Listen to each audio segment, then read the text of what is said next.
सागर वर्मा जी। मैं सागर वर्मा आप सबके कुलगुरु माता पिता ईस्ट को प्रणाम करता हूं और श्री पंडित रूपचंद जोशी जी को प्रणाम करता हूं। मैं मेरे गुरु श्री वैनी माधव गोस्वामी जी को भी प्रणाम करता हूं। और हमें आज जितना भी हम यहाँ पे इकट्ठा हुए हैं उसका जो क्रेडिट जाता है वो जाता है श्री पंडित रूपचंद जोशी जी को। अगर वो लाल किताब ग्रंथ नहीं लिखते तो आज हम लाल किताब वाले या ज्योतिषी इकट्ठा एक मंच पर नहीं होते। और उसके बाद उस लाल किताब ग्रंथ को घर घर पहुंचाने का कार्य जो किया वो इतनी मेहनत से रात और दिन एक करके वो किया श्री श्री पंडित श्री वैनी माधव गोस्वामी जी ने। अगर वो लाल किताब को ट्रांसलेट नहीं करते तो लाल किताब चंद घरों तक ही सिमट कर रह जाती। लाल किताब को पढ़ते तो सभी हैं, मानते भी सभी हैं, लेकिन उसके बताए हुए रास्ते पे कोई नहीं चलता। क्यों नहीं चलता? क्योंकि हर इंसान अपनी धुन में मस्त है। लाल किताब ने सबसे पहले परोपकार को बोला है कि परोपकार करने वाला ही लाल किताब करेगा। लाल किताब ने रिश्तों को अहमियत दी है, लेकिन आज की दुनिया में कोई रिश्तों को तो निभाता ही नहीं है। समाज में कहेगा अपनी पत्नी को ये मेरी पत्नी है और घर में उसको मार पिटाई करेगा, बेईमानी की कमाई करेगा, तो लाल किताब उसके अंदर से निकल जाएगी कि अंत में जाके उसको बहुत कष्ट होते हैं। हमारे संसार में चलाने के लिए हमें एक ऑक्सीजन की जरूरत पड़ती है और इस संसार को चलाने के लिए हमें 5 तत्वों की जरूरत पड़ती है। वो 5 तत्व हमारे बृहस्पति के पास होते हैं और कुंडली में बृहस्पति को 2, 5, 9, 12 घर मिले हैं।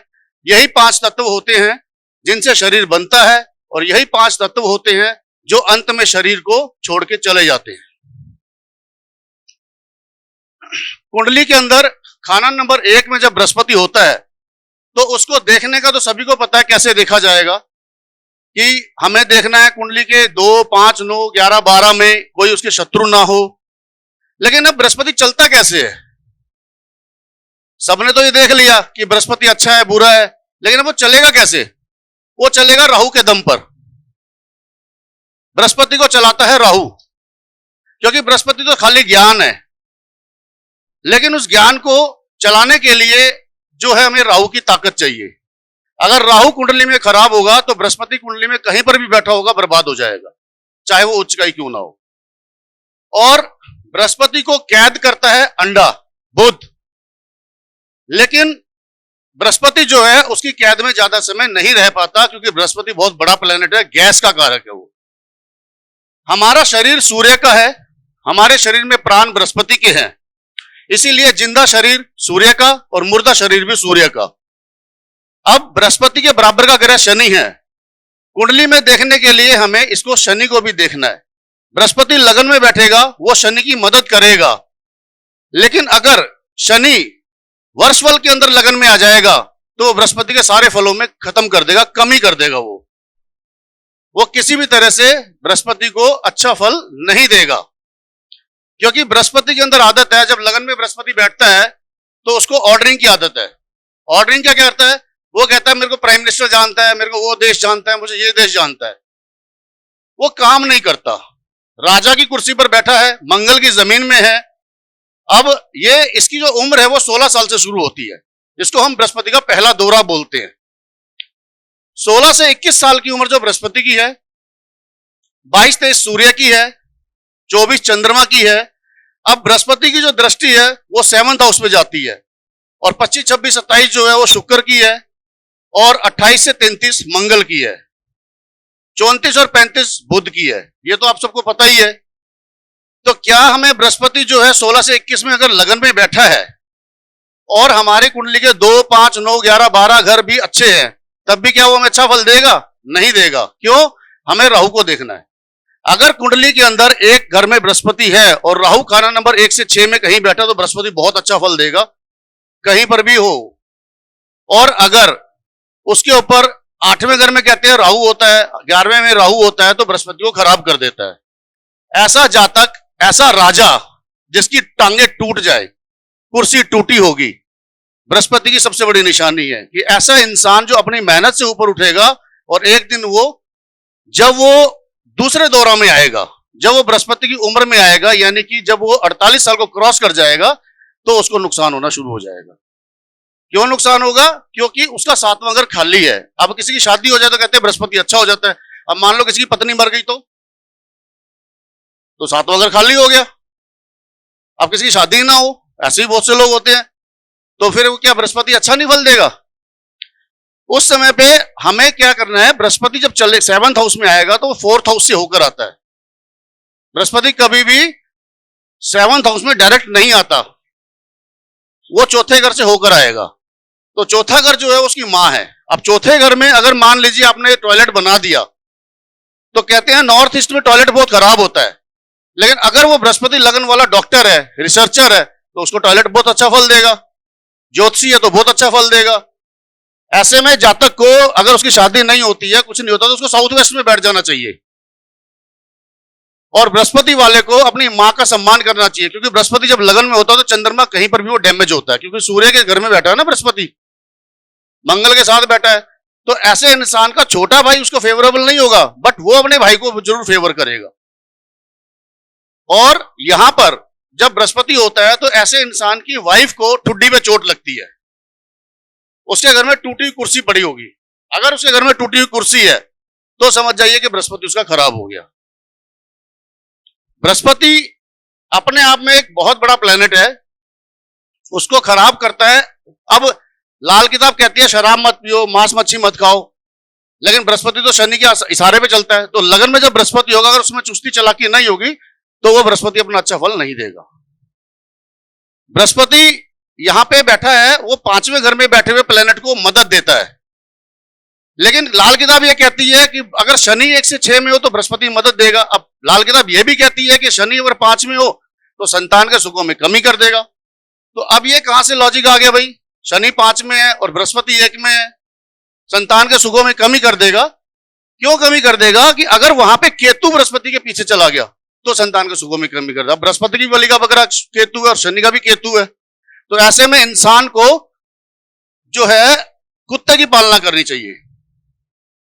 अगर बृहस्पति लगन में है, सोया और उसकी शादी नहीं होती, तो साउथ वेस्ट में गणेश जी को स्थापित कर दो, जो गणेश जी केतु है। इस तरह से हमें बृहस्पति को देखना पड़ता है। वर्षफल के अंदर अगर बृहस्पति के घरों में उसके दुश्मन ग्रह आ जाएं और जातक जो है उन्हीं की चीजों को अपने घर में ले आए, तो क्या होगा? बृहस्पति जो लाल किताब है वो 2 चीजों पे चलती है, एक जिंदा चीजों पे और एक मुर्दा चीजों पे, जानदार और बेजान। बृहस्पति कभी किसी से दुश्मनी नहीं करता, हर ग्रह को मिलाने का काम बृहस्पति करता है। आप हॉस्पिटलाइजेशन हो गया, आप बृहस्पति लगन वाले को साथ में ले जाओ, सारे काम सीधे हो जाएंगे। लेकिन बरगद का पेड़ का काम क्या होता है कि खुद फैलता जाता है, फैलता जाता है, फैलता जाता है, और लोग उसके नीचे गंध फेंकते चले जाते हैं। तो बृहस्पति जब लगन में होता है तो जो उसकी वाइफ होती है उसकी अपनी सास से नहीं बनती, और वो अपने ही पति की बुराइयां दुनिया में रोती है, तो जो कि उसके घर को खराब करता है। बृहस्पति वाले का सबसे अच्छा सिम्टम होता है कि उसके घर में पहले लड़के का ही जन्म होता है और कम से कम 2 लड़के उसके होते हैं। बृहस्पति वाले का घर बड़ा होता है, आंगन अच्छा होता है, खुला आंगन होता है, और वो शेर की तरह दहाड़ता है। जब वो बोलेगा, खड़ा होगा, तो सब उसको सुनेंगे। अब यहां पे जो लगन में बृहस्पति उसको बोला तखत हजारी। तखत हजारी का क्या मतलब? एक आदमी 1000 तखत पर नहीं बैठ सकता ना। तखत हजारी का मतलब है कि ऐसे इंसान के पास कई विद्याओं का ज्ञान होगा और वो हजारों की संख्या में चला जाएगा तो उसको मान सम्मान सबसे पहले दिया जाएगा। इसका मतलब होता है तखत हजारी। कि ऐसे राष्ट्र अध्यक्ष को, जैसे हमारे प्रधानमंत्री नरेंद्र मोदी जी है, जब वो सीएम थे गुजरात के तो उनको कोई नहीं जानता था, लेकिन जब वो प्राइम मिनिस्टर बने तो उनको पूरा वर्ल्ड जानता है। इसको कहते हैं तखत हजारी। ऐसे इंसान की ईस्ट के अंदर किताबें रखी होती हैं, उसके शरीर पे गोल्ड होता है, उसके गले में एक गुरु का लॉकेट होता है। बृहस्पति जब खराब हो, मान लो उसका 11वें घर में शुक्र हो, तो बृहस्पति के जो मसनूई बनते हैं वो सूर्य और शुक्र बनते हैं।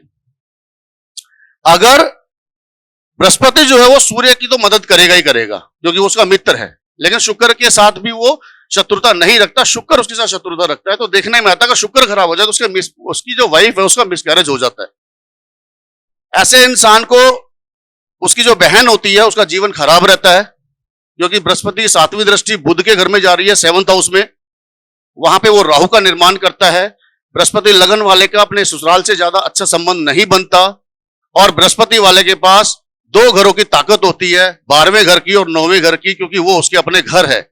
बृहस्पति लगन वाला पिछले जन्म में साधु होता है, इस जन्म में राजा बनता है, फिर अगले जन्म में साधु बनता है। और हम ये कहते हैं कि हमारा केतु 12 में हो तो मोक्ष हो जाता है, तो ये गलत बात है। मोक्ष ऐसे नहीं होता। मोक्ष के लिए हमें देखना पड़ता है कि उसकी कुंडली में किसी भी तरह का कोई ऋण पितरी ना बन रहा हो। जब उसकी कुंडली में उसके उस जन्म में ऋण पितरी खत्म हो जाएगा तो उसका मोक्ष हो जाएगा। जब तक उसकी कुंडली में ऋण पितरी बनता रहेगा, वो जन्म लेता रहेगा, संसार में आता रहेगा और जाता रहेगा। ऐसे ही नहीं कह देना चाहिए कि केतु 12 तो इसका मोक्ष हो गया, नहीं। अब बृहस्पति वाले को लगन में हो और ऐसे में देखा जाता है कि ऐसा इंसान अगर ब्याज खाता है, ब्याज खाएगा तो उसको बहुत कष्ट आएंगे। उसकी बेटी विधवा हो जाती है, उसके घर में किसी को गॉल ब्लैडर या पित्त की पथरी होती है, पित्त की थैली निकली होती है। बृहस्पति लगन वाले को अपने जूते चमका के रखने चाहिए, क्योंकि जूता शनि का है। नहीं तो अगर वो जूते को सही नहीं रखेगा, शनि को सही नहीं रखेगा, ईमानदारी से नहीं चलेगा, धर्म पे नहीं रहेगा, तो उसका जूता उसी के सर पर आकर पड़ता है। तो कुछ कंडीशंस ऐसी होती है। अब राहु 11 में हो, खाना नंबर 1 में बृहस्पति है, तो खाना नंबर 8 उसकी आंखें बोल रही है। अब अगर 8वें घर में कोई भी उसका प्लेनेट है तो कहते हैं कि लाल किताब में कहा जाता है कि लगन का प्लेनेट 8वें घर को चोट मारता है। लेकिन बृहस्पति तो किसी से दुश्मनी नहीं करता, तो बृहस्पति चोट क्यों मारेगा? तब वहां पर वो क्या करेगा कि उस ग्रह की जो बेजान चीज है उसको खत्म कर देगा। जानदार चीज को वो कभी भी खत्म नहीं करेगा। अब राहु अगर मान लीजिए 11वें घर में है तो राहु कहते हैं घर का सोना खत्म हो जाता है। अब अगर सोना खत्म होगा या दादाजी खत्म होंगे, दोनों में से एक चीज जाएगा। अब अगर मान लीजिए ऐसा व्यक्ति अपने पिता से अलग हो जाता है या दादाजी से अलग हो जाता है, तब वो नुकसान उसकी बेजान चीज पर जाएगा, और वो बेजान चीज जो होगी ना उसके बेटे की पढ़ाई पे पैसा बर्बाद हो जाएगा। जो उसका बेटा पढ़ेगा उस पर वो पैसा बर्बाद हो जाएगा। बृहस्पति लगन में होता है तो उसको अपनी पैतृक संपत्ति से ज्यादा सुख नहीं मिलता, और अंत में वो सन्यासी हो जाता है। सन्यासी क्यों हो जाता है? क्योंकि कहा जाता है कि संसार में एक बृहस्पति एक ऐसा प्लेनेट है जो सारे सुख भोग के संसार से विदा होता है। इसको जो है बहुत ज्यादा गुस्सा होता है, इनको गैस की प्रॉब्लम रहती है, नाभि पे इनकी तकलीफ रहती है, इनका चौथा घर खराब नहीं होना चाहिए किसी भी रूप में, मां का जीवन वैवाहिक जीवन खराब रहता है, और इनको जो है अपनी कुंडली का 9वां घर जो कुंडली की नाभि बोला गया है, और खाना नंबर 4 जो वो शरीर की नाभि है, नाभि पे केसर का टीका लगाता रहे, तो बृहस्पति 4 जो है वो कभी भी फल बुरा नहीं देगा।